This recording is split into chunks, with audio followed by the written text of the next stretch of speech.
Қазанның 14 мен 16 аралығында елімізде мемлекеттік іс-сапармен Ресей Федерациясының президенті Владимир Путин болды. Аталмыш кездесуді ел басшысы ерекше оқиға деп атап отыр. Ал Путин екі елдің қарым-қатынасы екі жақты жоспар аясында өте тиімді дамып жатқанын тілге тиек етті. Ақордада өткен ресми келісім сөз барысында қос басшы Сириядағы жағдайды сөз етті. Нұрсұлтан Назарбаев Сирияда болып жатқан барлық оқиғалар бәріне, әсіресе Орталық Азия аймағына төнген қауіп деп отыр. Сейчас идет спекуляция на тему вопросов шиитов и суннитов. Ничего общего это не имеет, потому что то, что делается в Сирии, это общая угроза для нас, для всех. Особенно для Центральноазиатского региона. Мы уже знаем об инцидентах, которые произошли на границе с Туркменистаном, и сильно переживает и Таджикистан. В связи с этим мы говорили о том, чтобы мы выступаем с идеей создания форума «Ислам против терроризма».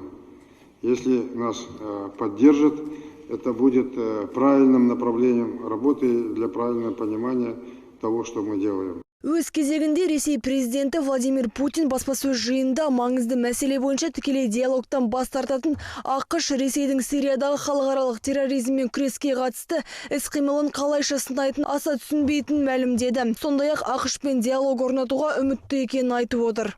Я не очень понимаю, как наши американские партнеры могут критиковать действия России в Сирии по борьбе с международным терроризмом, если отказываются от прямого диалога и по важнейшему направлению, такому как политическое урегулирование. Считаю, что эта позиция является неконструктивной и в основе слабости американской позиции в данном случае, видимо, лежит отсутствие какой-либо повестки дня по этим вопросам. Видимо, просто не о чем говорить. Но мы, тем не менее, оставляем двери открытыми и очень надеемся на конструктивный диалог со всеми участниками этого сложного процесса, в том числе и с американскими нашими партнерами. Сонымен қатар Ресей Федерациясының президенті Владимир Путиннің мемлекеттік іс-сапары барысында Каспий теңізінің солтүстік бөлігінің түбін бөлісу жөніндегі Ресейдің Орынбор облысындағы Домбровский ауданынан зымыран ату тәртібі туралы авиациялық іздеу мен құтқару саласындағы ынтымақтастық жайлы БП Авто Қазақстан мен АвтоВАЗ компаниялары арасындағы стратегиялық әріптестік кеңейту туралы келісім сөздерге екі ел басшылары қол қойды.